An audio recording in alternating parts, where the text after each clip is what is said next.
దేశవ్యాప్తంగా ఇవాళ సార్వత్రిక సమ్మె జరుగుతోంది. సమ్మెకు 10 ప్రధాన కార్మిక సంఘాలు పిలుపునిచ్చాయి. పలు రైతు సంస్థలు మద్దతు ప్రకటించాయి. కేంద్ర ప్రభుత్వ వైఖరిని నిరసిస్తూ కార్మిక సంఘాలు ఈ పోరాటానికి పిలుపునిచ్చాయి. కేంద్రం తీసుకొచ్చిన కార్మిక చట్టాలను వ్యతిరేకిస్తూ తెల్లవారుజాము నుంచే కార్మికులు దేశవ్యాప్తంగా రోడ్డెక్కారు. కేంద్ర ప్రభుత్వానికి వ్యతిరేకంగా నినాదాలు చేస్తున్నారు.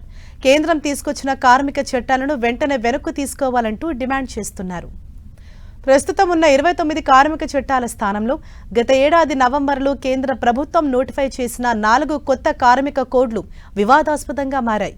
ఇవి కార్మికులపై ప్రతికూల ప్రభావం చూపుతున్నాయని, దీంతో ఉద్యోగ భద్రత తగ్గిపోతుందని, ఉద్యోగులను తొలగించడం యజమానులకు తేలికవుతుందని కార్మిక సంఘాలు ఆందోళన చెందుతున్నాయి. ప్రైవేటీకరణ, వేతనాల్లో వృద్ధి లేకపోవడం, సామాజిక భద్రత కొరవడటం జరుగుతుందని ఆవేదన వ్యక్తం చేస్తున్నాయి. మరోవైపు భారత్ అమెరికా వాణిజ్య ఒప్పందంపై రైతు సంఘాలు ఆందోళన వ్యక్తం చేస్తున్నాయి. ఈ ఒప్పందం దేశీయ వ్యవసాయ రంగాన్ని దెబ్బతీస్తుందని చెబుతున్నాయి. దేశవ్యాప్త బంద్లో సుమారు 30 కోట్ల మంది కార్మికులు భాగస్వామ్యం కానున్నట్లు కార్మిక సంఘాలు చెబుతున్నాయి. INTUC, AITUC, HMC, CITU, AITUUC, TUCC సహా పలు సంఘాలు బంద్లో పాల్గొంటున్నాయి.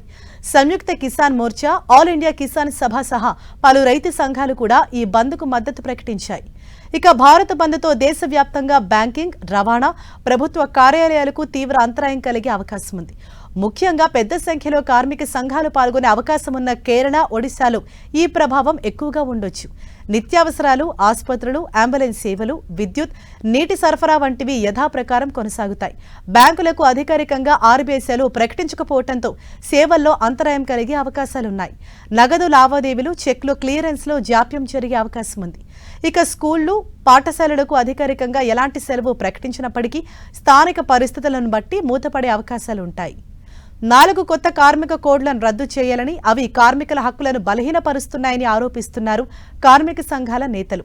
విత్తన బిల్లు, విద్యుత్ సవరణ బిల్లులను కేంద్రం ఉపసంహరించుకోవాలని డిమాండ్ చేస్తున్నారు. అలాగే ఎంజీ నరేగా స్కీమ్ను పునరుద్ధరించాలని కోరుతున్నారు. ప్రైవేటీకరణను ఆపాలని, కార్పొరేట్ అనుకూల సంస్కరణలు తీసుకురావద్దని డిమాండ్ చేస్తున్నారు.